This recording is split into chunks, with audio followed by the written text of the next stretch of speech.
14,000 കുഞ്ഞുങ്ങൾ ഗസയിൽ മരിക്കാൻ പോവാണ്. എന്തിന്റെ പേരിൽ? മരുന്ന്, ഭക്ഷണം, വെള്ളം ഒന്നും കിട്ടാത്തതിന്റെ പേരിൽ. നമുക്ക് ദുആ ചെയ്യാനല്ലാതെ വേറെ മാർഗമില്ല.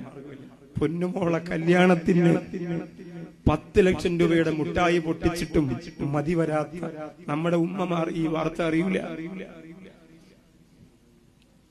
പണപ്രാന്തുകൊണ്ട് എന്തും ചെയ്യാൻ രംഗത്തിറങ്ങി നൃത്തമാടുന്ന ഈ കാലഘട്ടത്തിലെ കൊട്ടാര സമാനമായ ബിൽഡിങ്ങുകൾ കെട്ടി ആഹ്ലാദത്തിമിർപ്പിൽ ആറാടുന്നവർ ആ വാർത്ത അറിയില്ല.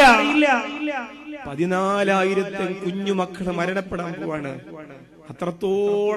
അത്രത്തോളം അവസാന ഘട്ടത്തിലേക്ക് അവരെത്തിയിരിക്കുകയാണ്. അവർക്ക് ഭക്ഷണം നിഷേധിച്ചതുകൊണ്ട്, അവർക്ക് ആവശ്യമുള്ള മരുന്ന് നിഷേധിച്ചതുകൊണ്ട്, അവർക്ക് ആവശ്യമുള്ള സർവ്വ സാധന സാമഗ്രികളും നിഷേധിച്ചതുകൊണ്ട്. നമുക്ക് പൊടി പൊടിക്കണം, നമുക്ക് തകർക്കണം, നമുക്ക് ഇമേജ് വേണം, നമുക്ക് സ്റ്റാറ്റസ് വേണം.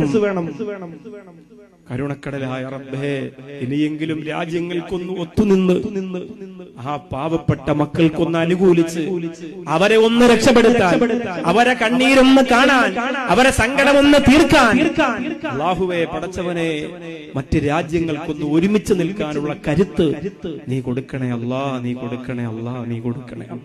ദുആ ചെയ്യാൻ മാത്രമേ ഈ തൊട്ടാപ്പ് കടപ്പുറത്തിന്റെ ഭാഗത്തിരുന്ന് പാവപ്പെട്ട നമുക്ക് പറ്റുള്ളൂ. വേറെ മാർഗമില്ല. അല്ലാഹു തആല രക്ഷപ്പെടുത്തട്ടെ.